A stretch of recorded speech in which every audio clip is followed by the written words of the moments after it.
3443페이지 여호와의 회복으로 가서 보도록 하겠습니다. 그러니까 이렇게 되어 있거든요. 여기 보시면 흥하게 하는 권능인데 흥하게 여기 볼게요. 이게 더 크네요, 그죠? 여기 좀 내려볼까요? 네. 여기 좀 더 내려보시면 일단 요거 놔두고 여기 볼게요. 그냥 여기 보시면 흥하게 하는 권능인데 첫 번째는 뭐냐면 천지를 주관하는 권능, 욥을 회복시킨 권능 이렇게 나옵니다. 그러면 여기 천지를 주관하는 권능이라는 것을 여호와임을 다시 한번 욥에게 뭐한 것이 알려주는 것이 뭐의 시작이에요? 흥하는 거죠. 그 흥하는 게 누구 기준이 아니에요. 세상 기준이 아니죠. 이것도 이렇게 분명한데도 좀 한참 가더라고요. 그러니까 죽어가는 욥을 하나님께서 또다시 한번 욥을 치시면서 해준 게 뭐가냐라고 물으면 욥 입에서 뭐가 나온 거죠? 제가 하나님처럼 하려고 했습니다. 제가 무지했고 말로만 제가 얘기를 했었습니다. 자, 그래서 그 유명한 42장이 나옵니다. 42장 1절 욥이 여호와께 대답하여 가로되 주께서는 무소불능하시오며 무슨 경영이든지 못 이루시는 것이 없는 줄 압니다. 이 말 욥이 앞에서도 했지요, 다. 그러나 폭풍같이 질문을 던지고 욥을 아주 진짜 무섭게 몰아가신 하나님의 질문과 설명 앞에 하나님, 제가 하나님의 자리로 가려고 했습니다. 여호와께서 무소불능한데 그 여호와의 지식을 좀 알고 있는 내가 그 자리에 가고 싶어 했고 그 자리에 가려고 했습니다. 그 자리에 갔습니다. 자, 43장 3절 무지한 말로 이치를 가리우는 자가 누구입니까? 저는 그게 엘리후인 줄 알았는데 누구라 그래요? 42장 3절 보세요. 무지한 말로 이치를 가리는 자가 누구냐라고 38장이 시작했잖아요. 그 상황으로 보면 누구처럼 보여요? 친구들처럼 보였죠? 여기 보세요. 누구라 그래요? 내가 스스로 깨달을 수 없는 일을 말하였고. 투정했잖아요. 그럼 말로 가지고 되지 않는다는 거잖아요. 그걸 하나님이 문제 삼으신 거고 스스로 알 수 없고 헤아리기 어려운 일을 말하였나이다. 여호와여 이제는 내가 말하겠사오니 주여 들으시고 내가 주께 묻겠사오니 주여 내게 알게 하옵소서. 하나님에게 질문하고 하나님에게 답을 듣고자 합니다. 아팠을 때는 하나님을 왜 나오라고 했어요? 날 왜 이렇게 했냐고 따지려고 나오라고 했죠.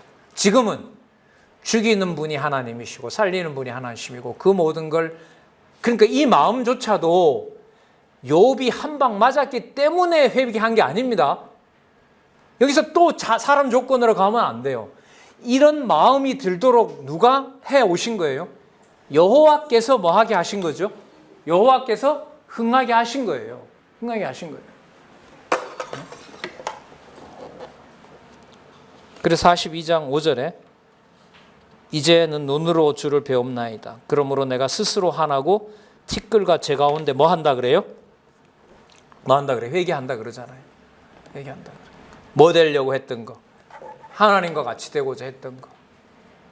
말은 그렇게 화려하게 잘해놓고 심정으로 하나님을 배역하고자 했던 거. 그 심성까지 여호와께서는 바로잡아 주시면서 한 것이 바로 흥하게 하시는 겁니다. 그러니까 망한다 흥한다라는 게 결국은 보면 욥의 가문이 망한 게 아니었고 욥의 가문이 흥한 게 아니었던 거죠. 망하는 게 뭐가 망했던 거죠? 결국은 안다고 했던 여호와를 아는 지식이 바닥째 다 드러난 거죠. 그리고 누구를 경외하지 못했고 여호와를 경외하지 못했고 그럼 흥한 것은 누구에 대한 지식으로 다시 회복되니까 여호와에 대한 지식으로 여호와께서 회복시켜 주신다. 누가? 여호와께서. 이렇게 딱 마무리가 되는 거죠. 그러면 복 주신 것의 결과가 무엇인지는 자 42장 7절에 보면 하나님께서 먼저 욥의 친구인 엘리바스를 불러요. 뭐라고 하는지 7절 볼게요. 여호와께서 욥에게 이 말씀을 하신 후에 대만 사람 엘리바스에게 이르시되 내가 너와 내 두 친구에게 노하나니 이는 너희가 나를 가리켜 말한 것이 내 종 욥의 말같이 정당하지 못하다. 왜 너는 욥 보고 잘했느냐 못했느냐 하느냐. 내가 다 하는 일인데. 자, 그러면 이것도 바로잡아 주시는 거죠. 그러면 욥에게 달려든 원수 같은 놈들도 누가 알아서 처리 다 해요?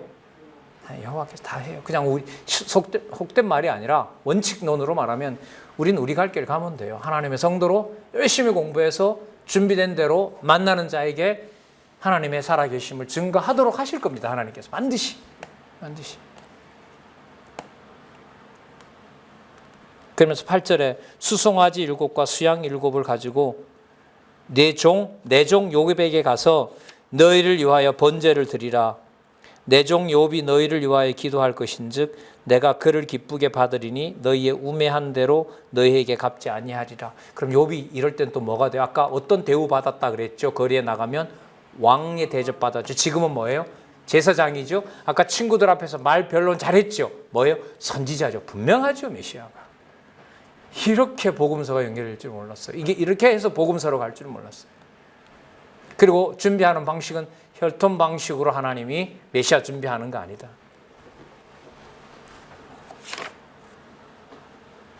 자, 9절에 보면 욥이 제사를 드렸고요. 42장 9절에 보면 끝부분에 여호와께서 욥을 기쁘게 받으셨더라. 10절에 보면 욥이 그 벗들을 위하여 빌매 여호와께서 3, 4, 5, 2, 10절 욥이 그 벗들을 위하여 빌매 여호와께서 욥의 공경을 돌이키시고 욥에게 그 전 소유보다 갑절이나 주신지라. 이게 흥했다라고 생각을 해요? 아닙니다. 이거는 이제 역사서로 돌아가셔서 이렇게 보시면 돼요. 욥이 처음에 순전하고 정직했다는 말은 좀 비유를 들면 아담이 타락하기 전, 그 다음에 얻어 터졌지만 타락하고 사단의 종이 됐지만 약속은 폐기한 것이 아니라 보호되는 것. 자, 예루살렘이 망해버렸지만 망하는 줄 아는데 다시 돌아와서 뭘 짓고 성곽을 재건하고 또 성전 재건하고 성곽도 재건하고 이제 120도에 있는 이방인들에 속한 유대인들도 그곳에서 누구 이름을 여호와 이름을 부르게 된 것. 그것과 욥을 연결시켜야 돼요. 안 그러면 욥기 결론 이 42장 이 부분 때문에 확 넘어집니다. 그래서 교회 설교하는 대로 잘 견디시면 누구처럼? 욥처럼 하나님 다시 아니요. 절대로 아닙니다. 절대로 아니에요. 따라서 여기서 말하는 욥의 공경을 돌이키시고 욥에게 그의 전 소유가 뭐냐면요. 3대 언약이에요. 소유가 소유물이잖아요. 자손, 땅, 통치. 그리고 아까 욥은 무슨 직을 다 가지고 있었어요? 3직 다 가지고 있었잖아요. 그럼 욥이 가졌던 자녀와 토지와 통치권은 누구에 대한 언약일까요? 메시아에 대한 언약인 거죠. 그래서 나중에 야고보서에 가면 야고보 사도가 뭘 거론하냐 하면 욥의 인내를 보고 배우라라고 얘기합니다. 그러면 야고보 사도가 욥의 인내 얘기할 때는 이미 이쯤에서 얘기하는 건데 야고보서 얘기하는 목적이 뭘까요? 성령께서 승천하신 그분이 바로 누구다? 메시아라는 걸 증거하기 위한 거죠. 그러면 뭐 너무너무 분명한 거예요. 한 구절 딱 나오지만 욥기서의 흐름을 알고 있는 사람은 그렇게 말을 하지는 못하죠. 11절 이에 그의 모든 형제와 자매와 미천에 알던 자들이 다 와서 그 집에서 그와 함께 식물을 먹고 여호와께서 그에게 내린 모든 재앙에 대하여 그를 위하여 슬퍼하며 위로하고 각각 금 한 조각과 금고리 하나씩을 주었더라. 다 회복시켜 주시는 거죠. 뭐 했던 자들이? 개 같은 자들까지 모순까지 그 자녀들까지 버렸던 자를 욥으로 하여금 다시 한번 회복해 주시는 거죠. 메시아 언약이 분명하죠. 강론집에도 보면 나오죠. 이러한 욥의 회복은 장차 오실 메시아가 죽음의 고난을 받으신 후에 부활하심으로 회복하실 것에 대한 예표로서의 모형과 그림자이다. 12절 볼게요. 여호와께서 욥의 모년에 말년에 복 동그라미 하시고요. 복을 주사 뭐보다 더하게 하셨다고요? 무슨 복보다? 처음 복보다 더하게 하시나니. 자, 체크 꼭 하시기 바랍니다. 처음 복보다 더하게 하시나니. 나중에 학계 가면 그런 말씀 나오죠. 이 전의 영광이, 그러니까 스룹바벨의 성전이 어떤 성전보다? 솔로몬의 성전보다가 더 낫다고 합니다. 왜 더 나으냐? 하나님의 능력으로 지은 거기 때문에. 모형적으로 솔로몬이 지은 것이 아니라 내가 메시아를 염두에 두고 내가 하는 일로 보여준 거기 때문에 이전의 영광이 지난번 있었던 그 솔로몬의 성전보다가 더 크다. 그 실체가 뭐냐 하면 그게 교회입니다. 모형도 그보다 더 크고 이 욥의 복도 그림자입니다. 어디까지? 누가 와서 보여주실 그리스도가 와서 신령한 복으로 하나님의 자녀들을 이 땅에 두는 것까지. 단 한 사람이라도 남아서 여러분 어쨌든 뭐 하나님이 장로님이나 권사님보다는 제가 나이가 어리지만은 뭐 더 오래 살게 했을 때 순천에서 진리와 교감을 하는 후배들이나 후배 동역자들이 살아가고 있다. 이거는 엄청난 걸 보고 가는 겁니다. 그 사람이 귀해서가 아니죠. 누가 살아계신 증거를 보는 거죠. 머리 대신 주 예수 그리스도가 살아계신 증거를 보는 거죠. 이거 혼자라도 할 수밖에 없는 거예요. 혼자라도 한다가 아니라 혼자라도 할 수밖에 없는 거죠. 물론 여호와 하나님께서 지켜주시는 한에 있어서 준비해 놓으면 들을 자 보내죠. 자, 처음 복보다 더하게 하시니 그가 양 일만 쭉 나오고요. 13절에 보면 아들, 딸 더 나옵니다. 그 다음에 15절에 보면 전국 중에 욥의 딸들처럼 아름다운 여자가 없었더라. 아비가 그들에게 그 오라비처럼 뭘 줬더라? 산업을 주었더라. 여기도 어김없이 그 복을 나눠 갖는 걸로 나오게 되는 거죠.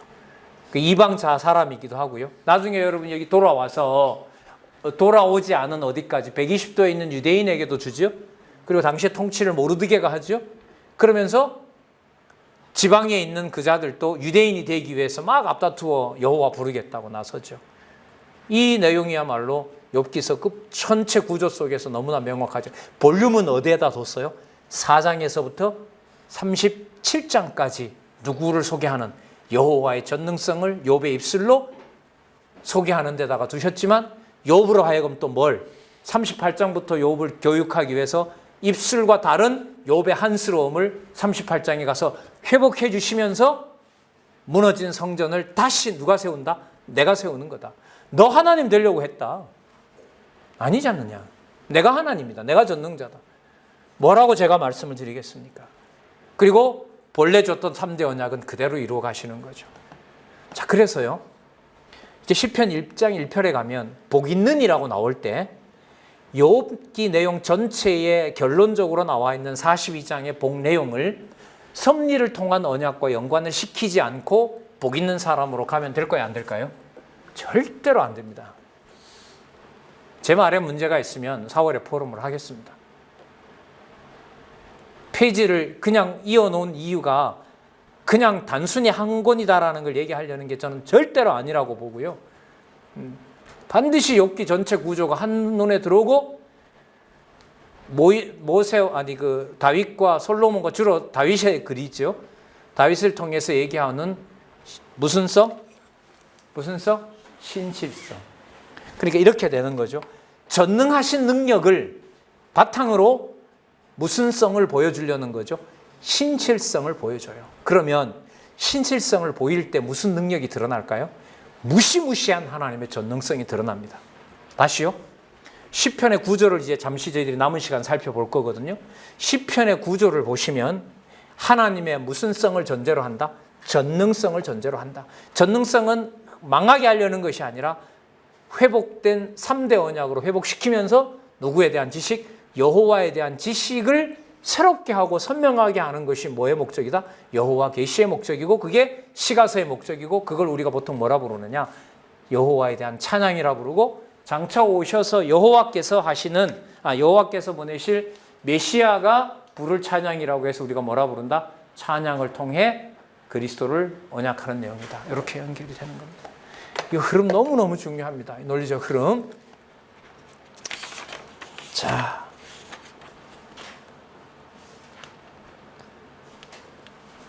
(3455페이지) 가서 자 연결고리 만들면서 다음으로 넘어가 보도록 하겠습니다. 3455페이지 첫 번째 단락에 느헤미야 7장 13절이라는 내용 나오죠. 자, 위에서부터 하나, 둘, 셋, 넷, 다섯 번째 줄부터 볼게요. 이는 여호와께서 정하신 뜻에 따라 이방에 포로된 이스라엘 택한 백성을 다시 돌아오도록 하셔서 다윗 왕국을 회복해 주실 섭리에 대한 축소판이며 장차 오셔서 죽으실 메시아를 다시 살아나도록 하실 섭리에 대한 예표로서의 모형과 그림자다. 자, 이 그림이 쫙 만들어지는 거죠. 우리는 사실 요것만 봤잖아요. 그런데 어디까지 확대됐어요? 이렇게 가고 여기까지 확대된 거죠. 그림을 머물지 마시고 이 신학적 해석에서는 전체 큰 하나의 그림으로 가는 그런 사고가 필요한 거죠. 그러면 오늘 여기서 몇 명 앉아서 저희들이 함께 했던 머리 대신 그리스도를 배우는 이 자리는 뭐와 맞닿아 있다? 창세전 영원한 하나님의 언약과 맞닿아 있어. 이걸 무시하면 안 되죠. 가정교회도 물론 들어갈까요? 안 들어갈까요? 들어가죠. 이걸 몰랐다고요. 이 구도 속에 이 엄청난 영원한 비밀이 가정을 통해서 드러난다라는 걸 이제까지 전달이 안 되게 했어요. 강남노회도 노회가 먼저였고 교회가 먼저였고 거기다 시간 보내는 것이 진리 위에 일하는 건 줄 알고 아니 이제는 아니에요.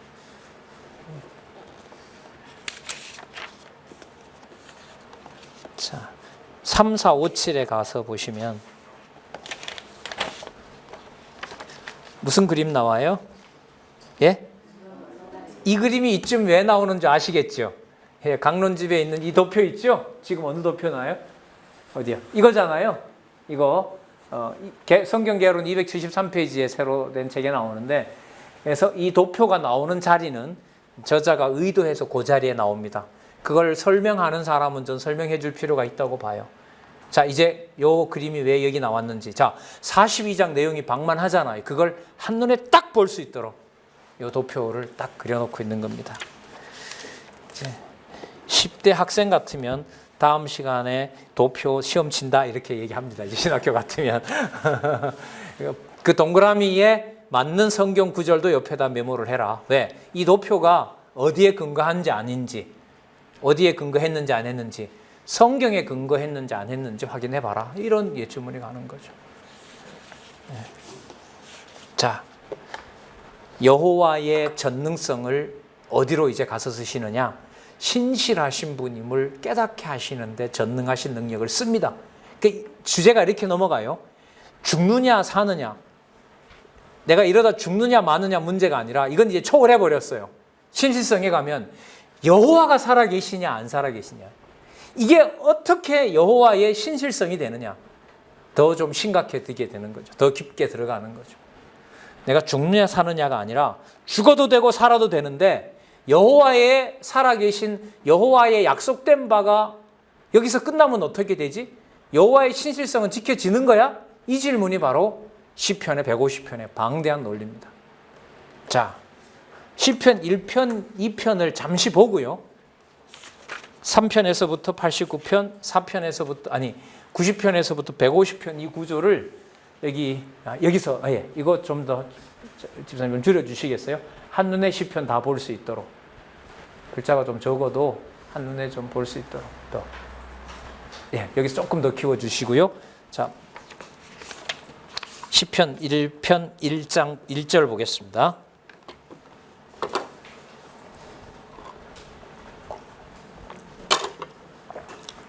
복 있는 사람은 악인의 꾀를 쫓지 아니하며 죄인의 길에 서지 아니하며 오만한 자의 자리에 앉지 아니하고 오직 여호와의 율법을 즐거워하여 그 율법을 주야로 묵상하는 자로다. 복 있는 자에 대한 정의가 나오는데 시편에 욥기서의 내용들이 연관이 돼요, 안 돼요? 돼야 되죠. 당연히 돼야 되겠죠. 역사서도 연관이 돼야 되고, 악인의 꾀를 쫓지 아니하며 죄인의 길에 서지 아니하며 오만한 자의 자리에 앉지 아니하고 오직 여호와의 율법을 즐거워하여 그 율법을 주야로 묵상하는 자로다. 복 있는 사람이 되려면이 아닙니다. 여호와 하나님이 보실 때 복 있는 사람인 거예요. 그냥 이게 무슨 행동을 강요하고 이런 자리가 아닙니다. 그러면 이게 복 있는 자라면 이 복 있는 자를 누가? 여호와께서 뭐 하신다? 관리하신다 이거겠죠. 자, 복 3대 5냐? 1장 28절. 창세기 1장 28절. 강론집에 꼼꼼하게 다 읽어주시기 바라고요. 자, 3절에 보시면 그 행사가 다 뭐 한다 그래요? 형통하다 그러죠. 자, 형통 개념. 우리는 어디서 또 보셔야 되냐면 흥하게 하는 데서 형통을 연관시켜야 돼요. 바로 앞에 있었으니까. 형통의 내용이 뭐였습니까? 욥이 다시 잘 먹고 잘 살게 된 거? 아닙니다. 누구를 더 깊게 알게 된 거?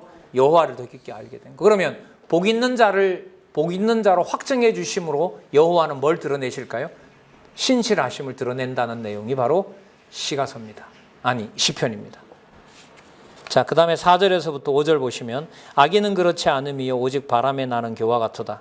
그러므로 악인의 심판을 견디지 못하며 죄인이 의인의 회중에 들지 못하리로다 라고 나옵니다. 그래서 1장 6절 의인의 길은 여호와께서 인정하시나 악인의 길은 망합니다. 그런데 우리는 이미 뭘 배워왔냐 하면 욥기서를 배워왔기 때문에 무슨 생각도 머릿속에 있어요? 의인의 길을 과정적으로 보면 뭐 하는 것처럼 보이는 과정도 있고 망하게 되는 것도 우리가 이미 배웠고 악인이 반드시 멸망하지만 악인이 과정에 보면 뭐 하는 것도 있고 복받고 흥하는 과정도 있다. 이걸 그러니까 뭘 안고 가는 거죠? 욥기서를 안고 가는 거예요. 앞으로 누가 와서 어떻게 이 지역에서 성경신학을 소개하게 될는지는 모르겠지만 글쎄요. 저도 80까지 살지 안 살지는 모르겠지만 그때도 만약에 남중교회에 어느 지역에서 그게 가정교회 단위로 되든 전할지 모르게 된다 하더라도 지금 있는 우리로서는 욥기에서 연결성은 시편으로 넘어가는 연결성은 꼭 전달해야 바른 진리로 전달하는 것이다. 이런 생각이 듭니다. 자, 그걸 염두에 두시면서 2장 1절에서부터 좀 더 볼게요. 어찌하여 열방이 분노하여 민족들이 허사를 경영하는고. 왜요? 열방들이 자기네들이 군사를 많이 모으면 택한 백성을 죽일 수 있다고 생각하거든요. 근데 그게 뭐라는 거죠? 결국 허사라는 거죠. 2절 세상의 군왕들이 나서며 관원들이 서럽게 하여 여호와와 누구를? 그 기름 받은 자를 대적하며 우리가 그 맨 것을 끊고 그 결박을 벗어버리조다 하는도다. 하늘에 계신 자가 웃으시며 주께서 저희를 비웃으시리로다. 그때 분을 바라며 진노를 하사 저희를 놀래며 이르시기를 내가 나의 왕을 내 거룩한 산 시온에 세웠다. 너네들 아무리 대적들이 많이 몰려온다 하더라도 내가 기름 부은 받은 자를 뭐 할 수가 없다. 패할 수가 없다. 자, 이거 욥기하고 연관돼요? 안 돼요? 되죠? 욥을 이미 기름 부음 받은 자로 삼직을 가진 자로 우리는 이미 살펴본 거 아니에요. 그러면 그 전능하신 여호와께서 전능하심만 보여줘도 되는데 이번에는 시편 150편 방대한 분량에서 뭘 알려주시려고 하느냐. 나의 왕 내가 세웠고 내가 보존할 것이고 악인은 반드시 망하고 의인은 흥하게 할 것이라.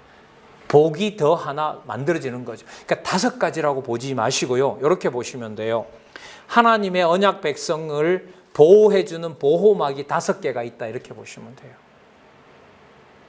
큰 저택을 예를 들면 귀한 보물이 들어있는 박물관을 여러분 현관문만 열면 보호화가 있으면 안 되잖아요. 겹겹이 뭐가 있어야 돼요? 방어장치가 있어야 되는 거 아니겠어요? 그런 것처럼 하나님의 언약을 누가? 하나님께서 보호해 가신다는 거죠. 장차 오실 그리스도를 당연히 그렇게 보호하시는 거고 그리스도께서 약속하신 성령께서 오셔서 교회를 그렇게 보호하시면서 교회의 머리가 주 예수 그리스도라는 사실을 확정을 해주시는 겁니다. 올 9월 이 개론이 이렇게 이거 약간 수정된 거죠. 이것도 수정해서 이렇게 장로님 보내주셨는데 저는 그렇게 생각을 해요. 올해 5월이었잖아요. 2019년 상반기는 성경 계시 기록을 32년 동안 하나님 말씀인지 증명을 4차례 하고 5번째 책을 내면서 맞다라는 게 우리 시대에 좀 드러났다고 봐요. 최고로 중요한 일이고 다른 어떤 거 돌아볼 필요가 없는 거죠. 다른 데 마음 쓴다는 것 자체가 저는 시간 낭비라고 생각을 해요. 그래서 어쨌든 마음을 주시는 것이 좀 더 보고 싶고 더 많이 확인하고 싶고 아까 이제 사모님 계속 확인하게 하니까 깊게 들어간다고 했는데 그렇죠. 하나라도 내 중심이 아닌 나타난 수천 단어가 전부 누구의 증거? 여호와의 전능성과 저 앞으로 살펴보겠지만 그가 신실하시다는 거, 믿을 분이 그분밖에 없다는 거, 그분이 자기 방법대로 주권자 되신다는 거, 그 일이 하늘에 속한 영원한 일이라는 거, 영원한 사건에다가 우리를 넣으시고 당신의 뭘 보여주신다? 자비성을 보여주신다. 그 겹겹이 여호와를 찬양할 수 있는 여호와의 보호막이 바로 하나님의 진리의 터위에 있는 교회인 거죠. 진짜 이건 함부로 건드려서도 안 되고 고막는 걸로 치면 한없이 고맙고 그 양식으로 보면 하루 한 번이라도 더 캐서 준비해 놓고 들을 자에게 전해줄 수 있도록 하는 거. 우리 몇 명 이렇게 하지만 오늘 어쨌든 이렇게 좋은 시설에서 영상 찍어가면 누가 얼마나 볼는지 모르죠. 모르는 거죠. 내가 나의 왕을 내 거룩한 산 시온에 세웠도다. 2장 7절. 내가 영을 전하노라. 영은 여기에서 왕의 명령을 말하는 겁니다. 하나님의 명령을 전하는 거죠. 뭐라고 하냐면 여호와께서 내게 이르시되 너는 내 아들이라 오늘날 내가 너를 낳았도다. 기름 부음 받은 자를 누구라 그래요? 내 아들이라고 얘기를 하는 거죠. 이렇게 보면 욥기서에 나타난 욥은 하나님의 아들 욥을 더 누구로 만들어 나가는 작업이었을까요? 하나님 아들답게 아버지가 전능하신 자라는 걸 만들어 나갔던 과정이라고 할 수 있겠죠. 시편은 신실하신 분을 깨닫게 하는데 9절에 내게 구하라 내가 열방을 유업으로 주리니 내 소유가 땅끝까지 이르리라. 내가 철장으로 저희를 깨트리며 질그릇같이 부수리로다. 이거는 계시록까지 쭉 가는 여러분 그 계시라고도 할 수 있습니다. 그 3, 4, 7일에 보면 계시록 2장 27절, 12장 5절, 19장 15절 얘기가 나와 있죠. 자, 그러면서 10절 그런즉 군왕들아 너희는 지혜를 얻으며 세상의 관원들아 교훈을 받을지어다. 여호와를 경외함으로 섬기고 떨며 즐거워할지어다. 경외함이 즐거움을 동반합니다. 그래서 제가 아까 어제부터 교회는 편해서 좋은 게 아니고 엄격하고 자유가 있고 함부로 대하지 않고 진리의 말씀만 살아 숨쉬면 지상에서 누릴 수 있는 거 다 누리는 겁니다. 이게 가정에서부터 다져지지 않다 보니까 여기 나온 몇 시간만 가지고 이게 안 되게 되어 있어요. 안 되는 게 당연한 거죠. 그래서 이게 좀 멀리 봐야 되는 거죠. 그래서 저는 또 저희를 좀 이렇게 정리가 되는 대로 대전이나 이쯤에다 그냥 듣든지 안 듣든지 아니면 제주도서부터 그냥 정류장이나 역 앞에서 글쎄 이거 몇 마디 갖고 이게 성경신학이 안 되니까 신문을 가지고 홍보하든지 하고 준비됐는 대로 동시에 제주도 그러니까 이게 동역자가 있으면 더 낫겠죠. 지금은 화요일 날 1시간밖에 아니 한 번밖에 안 하지만 한 곳밖에 안 하지만 화요일 시간은 전국 세계로 성경신학을 공부한 분들이 공개 강좌 열리는 날로 다 그렇게 신문에 대문짝하게 나왔으면 참 좋겠어요. 그는 우리를 과시하려는 것이 아니라 진리의 말씀을 들을 자에게 더 분명하게 전해지는 그날이 왔으면 좋겠다는 마음인 거죠. 그 과정 속에 이제 여기서 이렇게 또 촬영하시고 또 같이 공부하신 내용들이 또 올라가고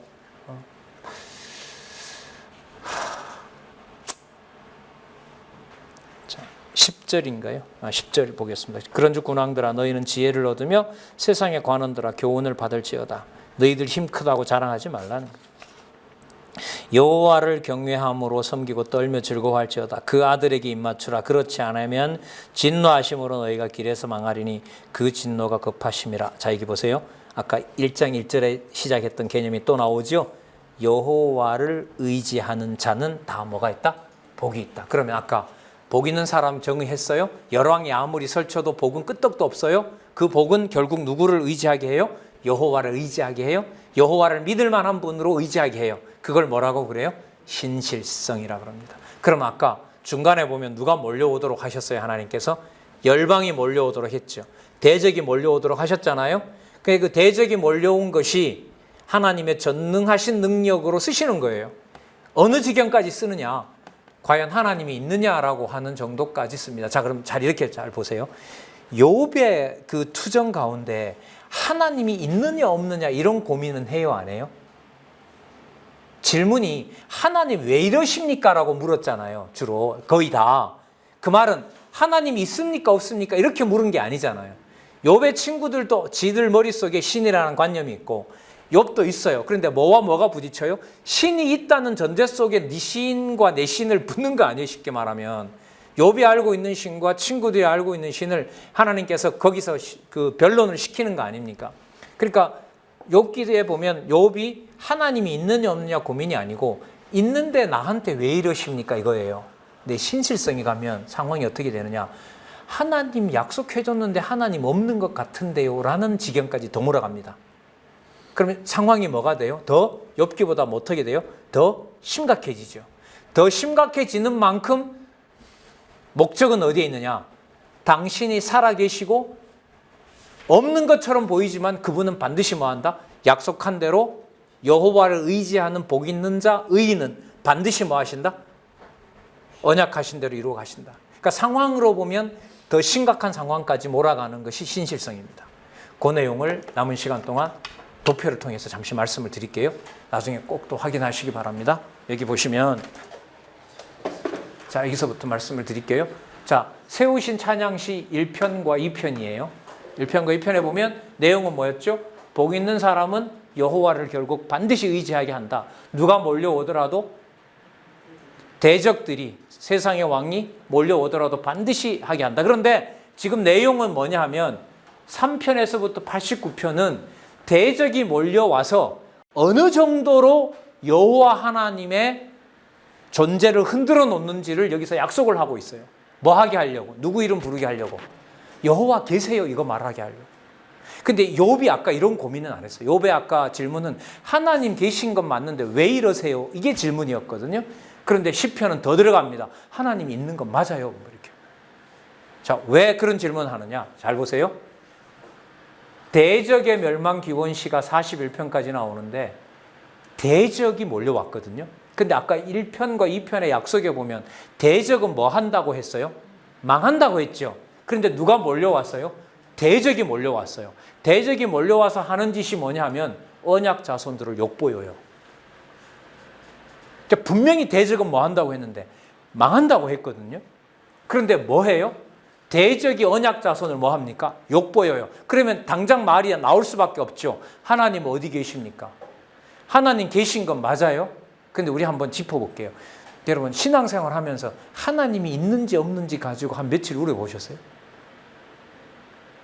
못 견딜걸요 인간적으로. 저도 그러본 적 없어요. 근데 시편의 배경은 뭐가 되냐면 대적이 와서 언약 자손을 뭐 합니까? 욕보여요. 처참하게 욕을 보입니다. 그 정도쯤 버려두면 좋을 것 같은데 하나님은 그렇게 안 하세요. 여기서 더 깊게 내려갑니다. 그 다음에 뭐 하느냐? 하나님을 부르니까 하나님이 온 것 같은데 하나님이 뭐예요? 잊어버려요. 무슨 뜻이냐면 깡패가 날 패는데 아버지가 왔네요. 아빠 이제 왜 왔어? 라고 하는데 아버지가 너 누구냐라고 해요. 그게 이거예요. 잊으실 때. 뭐보다 더 깊어져요? 대적이 온 것도 힘든데 도와주는 분이 눈앞에 왔는데 뭐예요? 잊어버린단 말이죠. 너 누구냐? 이렇게. 누구 이름을 안 부를 수가 없게 해요? 그럼 여호와는 어디 있는데 당신이 아니라면 안 부를 수가 없는 거죠. 그래서 뭐 하게 해요? 자, 이 편의 제목이 뭐냐면 2절의 제목이 성취광구세요. 그 성취한 것을 간구할 수밖에 없는 거죠. 요거죠. 예. 성취기원 찬양시니까 성취를 해달라고 기원하면서 찬양시는 여기 찬양시잖아요. 찬양시 내용은 여러분 우리가 말하는 이런 게 아니에요. 누구 이름을 부르는 거, 누구 이름을 찾게 되는 거, 여호와 이름을 찾게 되는 게 찬양입니다. 그러면 가정교회든 교회 생활은 하나밖에 없어요. 요즘 교회가 왜 이렇게 어렵지? 누가? 여호와께서 왜 이렇게 하시지? 누구 이름 찾게 돼요? 여호와 이름 찾게 되죠. 저분이 왜 저러나? 그거는 출발인 거고 여호와께서 왜 저러시지? 누구 이름? 여호와 이름 찾게 하는 거죠. 어디에 맡겨서요? 대적에게 맡겨서 욕보이게 하고 뭐 하게 해서? 있게 해서. 자, 좀 더 올려볼까요? 있는 데서 끝나는 게 아니고요.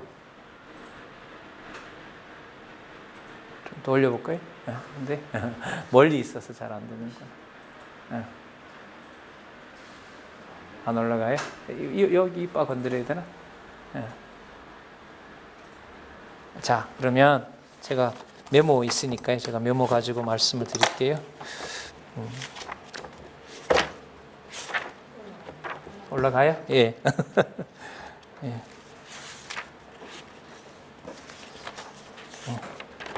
자, 있습니다. 여기 보시면 하나님이 나타났는데 난 너 모른다 이러는 거예요. 그런데 나타나셨으면 보듬어 줘야 될 텐데 뭐 해버려요? 버려요. 누구한테? 대적한테 버려요. 예를 하나 들면 이해가 될 겁니다. 하나님의 아들로 오신 그리스도를 누구한테 버려요? 로마군에게 버리잖아요. 하나님의 교회를. 하나님 교회. 어찌하여 나를 버리셨나이까? 요게 여기 나와요. 아버지 어찌하여 나를 버리셨나이까? 자, 그럼 한번 잘 보세요. 대적은 망한다고 했는데 대적이 와서 욕을 보이고 하나님 찾았는데 오시는가 했더니 뭐 해버렸어요? 누구에게 맡겨버려요? 대적에게 맡기러 오신 거지. 그러면 무슨 악소리가 날까요? 도대체 당신 누구며 도대체 하나님이 있느냐라고 누구를 부르짖지 않을 수가 없어요. 여호와가 있는지 없는지 안 찾을 수가 없는 거예요. 이게 무려 몇 편에서 3편에서부터 41편까지가 숨막히게 연결이 돼요. 그래서 시편을 이 흐름을 따라서 단숨에 다 먹으려고 하다가는 심장도 터지고 머리도 터져요. 이렇게끔 하나님을 부르게 하는 과정이 진짜 매정합니다. 그러니까 욥기하고 또 이게 비교가 안 돼요. 욥기에서는 누가 있느냐 없느냐는 문제가 안 돼요. 여호와가 있느냐 없느냐 이건 문제가 안 돼요. 있으신데 왜 이러느냐였어요. 근데 시편은 그게 아니고 도대체 당신이 있는 거 맞느냐 이렇게 되는 거예요. 자, 그러면 대적이 물러갔어요. 대적이 물러갔단 말이죠. 그런데 그 다음은 하나님이 어떻게 하시냐면 버려버려요. 누구를 버리느냐? 의인은 시냇가에 심은 나무처럼 무성하다고 했잖아요. 근데 하나님께서 택자인 의인들을 어떻게 하시느냐? 불택자처럼 다루어요. 불택자처럼. 그래서 뭐 하세요? 버려요. 버려요. 그래서 따져요, 하나님한테. 하나님 저 왜 버렸는데요? 너 죄가 많기 때문에 그래. 자, 이게 보세요. 죄악 중에 기원시예요. 이 죄악 중에 기원시에 뭐가 나오냐면 다윗이 밧세바를 범하고 우리아를 죽이고 아이가 태어나서 아이가 죽었을 때 모태에서 뭐 했다? 죄 중에 잉태했다는 말이 지금 여기 나오거든요. 자, 그럼 어떻게 되냐면 하나님께서 대적에게 견디게 하셨는가 했더니 이번에는 하나님이 직접 나타나셔서 뭐냐 하면 나를 택한 자라고 했는데 뭐처럼 다뤄요? 불택자처럼 다루면서 뭐예요? 버려버려요. 누구에게 맡겨요? 하나님이 아담을 사단에게 맡기는 거죠. 그거라고 보시면 돼요. 사사기 아시죠? 사사기 400년 동안 어디에다 맡겨요? 어디에다가? 왜? 이방에다 맡기고 땅이고 백성이고 다 줄어들게 하시잖아요. 뭐 하는 것처럼 보이세요? 뭐 하신 것처럼? 버린 것처럼. 그리고 뭐예요? 왜 버렸냐고 물으니까 하나님 뭐라고 그래요? 내 법 너네들 안 섬겼잖아. 그럼 안 섬기면 다 죽이려고 하시는 겁니까? 조금 있어. 내가 버릴 정도는 내가 정해놨으니까. 그래서 다시 올라가게 되면 뭐 하냐면 여기 볼게요. 여기 있죠. 고난 중에서 기원을 합니다. 그 고난은 뭐냐 하면 죄를 하나님이 물어오니까 견딜 수가 없는 거죠.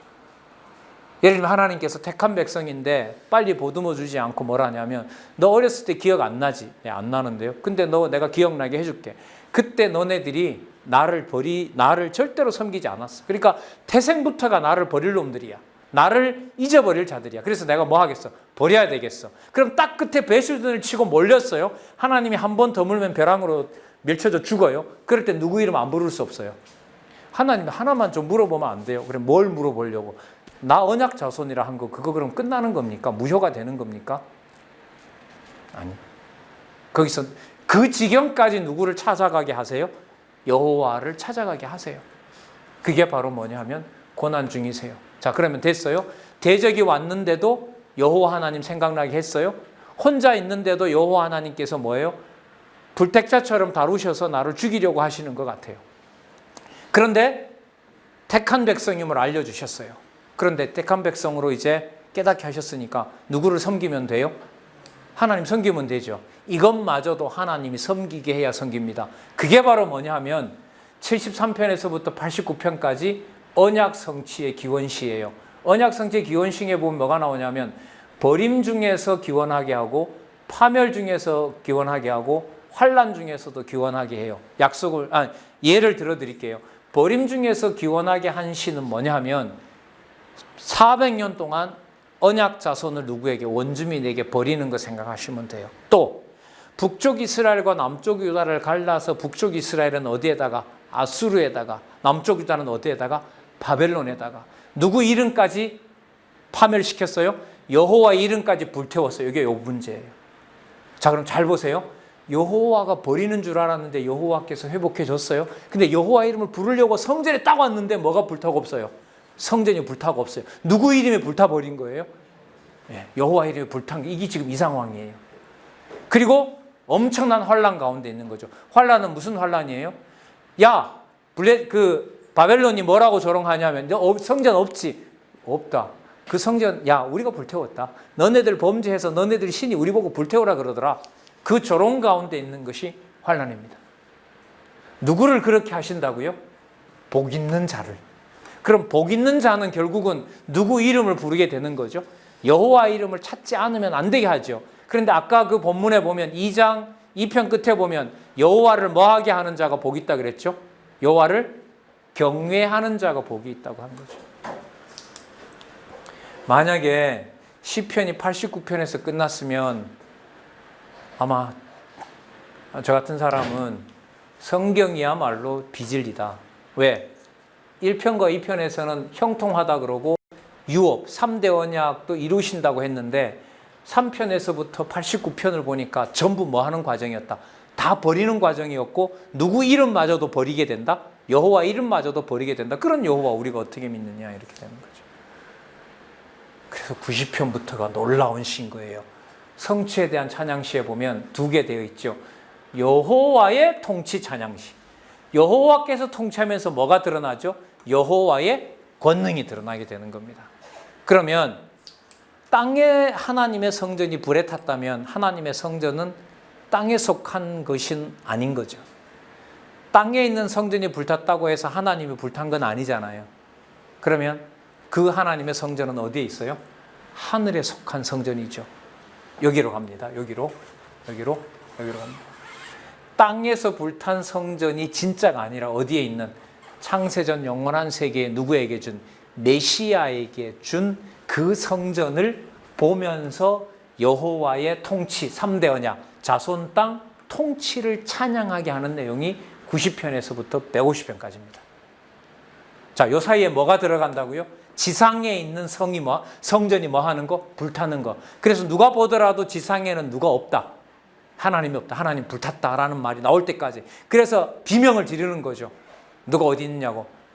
여호와여 어디 있습니까? 라는 비명을 지르게 하는 거죠. 그런데 눈을 확 밝혀서 그 성전이 어디에 있다는 걸 보여줘요? 하늘에 있다는 걸 보여줘요. 거기만 있습니까? 아니다. 내가 누구를 통하여? 메시아를 땅에 보내서 뭐하게 한다?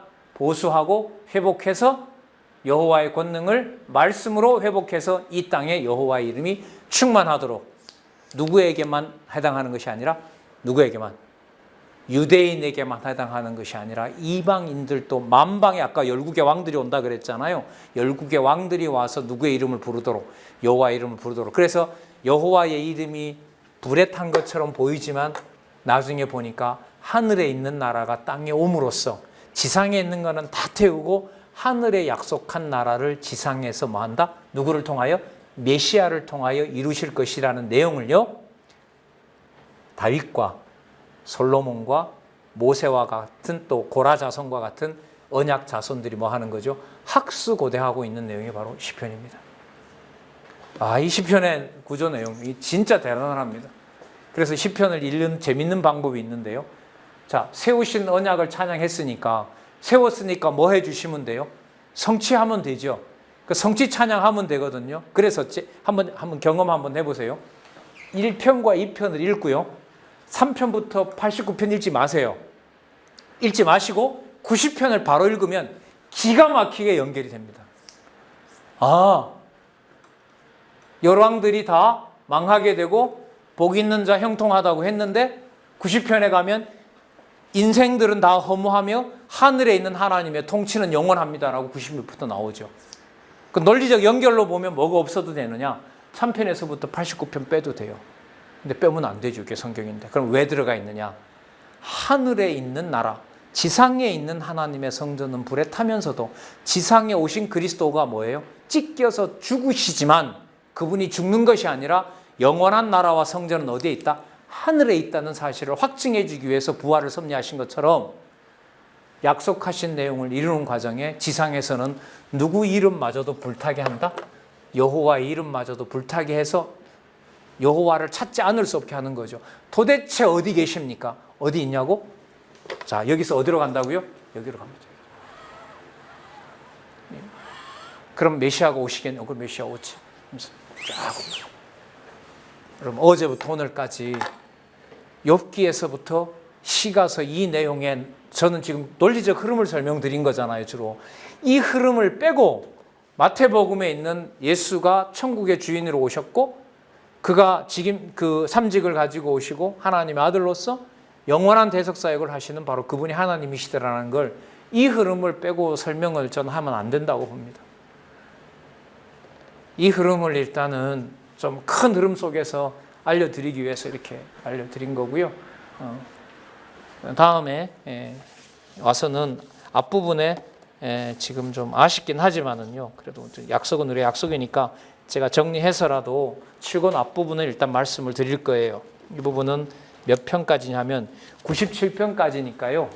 이 넘어가거든요. 그래서 제가 하나만 부탁을 드릴 텐데요. 본문까지 다 뭐 공부하실 시간은 또 없을 수도 있어요. 그러나 어디까지는, 양쪽 가로까지는, 양쪽 가로 있죠? 오늘 드린 이 큰 틀 속에서 양쪽 가로는 여기까지, 양쪽 가로 글쎄 몇 개나 될까요? 하나, 둘, 셋, 넷, 다섯, 여섯, 일곱, 여덟, 아홉, 열, 열하나, 열둘, 열세, 열네, 열다섯, 열여섯, 열일곱, 열여덟, 열아홉, 스물, 스물하나, 스물둘, 스물셋, 스물넷, 스물다섯, 스물여섯, 스물일곱, 스물여덟, 스물아홉, 서른, 서른하나, 서른둘, 서른셋, 서른넷, 서른다섯, 서른여섯, 그리고 서른일곱, 서른여덟, 한 40여 개가 되는 거, 이거 적어도 5번 이상 읽으시기 바랍니다. 신실성을 여호와의 신실성을 찾게 하는 이게 구조거든요. 이게 본문 150편까지 연결까지는 우리가 상세하게는 못하기 때문에 어떻게 흐름이 쫙 가고 있는지를 한번 5번 이상 요것만 두고 계속, 여기 보시면 나오죠. 간구, 서원, 찬송, 서원, 간구. 자, 그러니까 이게 기원이니까 좀 결론은 뭐로 끝나요? 서원, 찬송 뭐로 끝나죠? 서원, 간구. 이렇게 끝나죠. 이것도 볼까요? 간구, 교훈, 서원, 찬양, 서원, 찬송, 간구, 찬송, 교훈, 간구. 뭐로 끝나요? 성취 기원이니까 누구 이름을 찾게 되는 과정임을 알 수 있어요. 간구니까 누구 이름을. 여호와여 어디 계십니까? 이거잖아요. 그러면 성취에 대한 찬양 시에는 뭐가 나올까요? 간구보다가는 찬송이 더 나오죠. 자, 안내를 해드릴게요. 보세요. 찬양시, 감사시, 간구시, 감사시, 서원시, 찬양시, 감사시, 간구시, 서원시, 찬양시. 요 제목 진짜 이거 진짜 장난 아니에요. 이 제목의 성격에 따라서 무슨 내용이, 세우신 언약 찬양시에서 처음으로 뭐가 나오고, 성취 기원시가 나오고, 기원한 대로 누구 이름 부르게 하고, 여호와 이름 부르게 하고, 부르게 한 그 여호와의 이름을 뭐하게? 찬양하도록 허락해 주는 내용으로 쫙 되어 있어요. 그래서 요 내용들, 본문 읽으셔도 되고요. 요 양쪽 가로에 있는 요 시의 성격들은 여러 차례 걸쳐서 꼭 확인해 주시기 바랍니다. 한마디 더 하면 이 비밀이 풀렸어요. 10편 150편이 왜 1편 다음에 2편이, 2편 다음에 3편이, 3편 다음에 4편이, 90편 다음에 91편이, 100편 다음에 101편이, 149편 다음에 150편이, 왜 그런 순서로 그렇게 모아놨는지가 풀린 것이 성경신학입니다. 흥분 안 하겠습니까? 이제까지 푼 게 있었냐고요? 없었습니다. 우리가 어제부터 또 하나 하겠죠. 뭐 다음에, 그것도 반드시 뭐 다음에? 시편? 뭐 다음에? 욥기 다음에. 이 모두를 그리스도가 할까요? 모를까요? 너무나 잘 아시죠. 왜 모르겠어요. 그래서 앞으로 복음서를 읽으실 때라도 욥기와 시편을 가지고 그리스도의 말씀을 읽어 나가면 진짜 생명의 말씀이 되는 거죠. 그걸 하나하나 다 적었다면 아마 어마어마한 책일 거예요. 그래서 요한복음 마지막 장 마지막 절에 가면 그런 말씀 나오죠. 그리스도가 말씀하신 것을 이 책에 기록했다면 세상에 그걸 두기도 세상이 부족했을 것이다. 세상을 다 도서관으로 본다 하더라도 그 모든 걸 다 기록할 수는 없어요. 보관할 수는 없었을 것이다. 이게 문자로 기록된 것 이상으로 생명의 말씀을 확증해 주는 거기 때문에 저는 이게 다 확증이 됐다는 거예요. 올 상반기에. 여기에 저는 좀 흥분을 하고 있고 더 뭐 돌아볼 거 없이 가고 싶은 거고요. 과정마다 전능성과 신실성을 깨닫게 하는 절차야 하나님 살아계시고 하나님 하시는 방법대로 가니까요. 그래요. 참 볼 때마다 큰 덩치여서 또 근래 오신 우리 사모님도 계시고 해서 사실 인간적으로는 부담이 돼요. 그러나 기도하는 마음으로 크게 그림을 그리고 또 상세한 내용들은 또 들어가서 보시면 강론된 부분이 있고 또 읽으시고 뭐 제가 없을 때는 또 오셔서 물어보시고 이러시면서 진짜 더 진리 사랑할 수 있었으면 좋겠습니다. 기도하겠습니다. 하나님 감사합니다. 받아야 될 자격이 없는데 너무너무 어마어마한 것을 받았습니다. 욥보다 훨씬 못하고 못한데도 전능성을 함부로 말하고 함부로 거론하면서도 하나님 이렇게 하나님 자녀로 살아갈 수 있게 해주셔서 감사합니다. 하나님 아버지, 좋은 여건과 좋은 환경이 여호와 하나님의 진리의 말씀을 더 확인하고 공부하는 귀한 남중교회, 가정교회 그리고 귀한 지체들 될 수 있도록 인도해 주시옵소서. 예수님의 이름으로 기도드렸습니다. 아멘.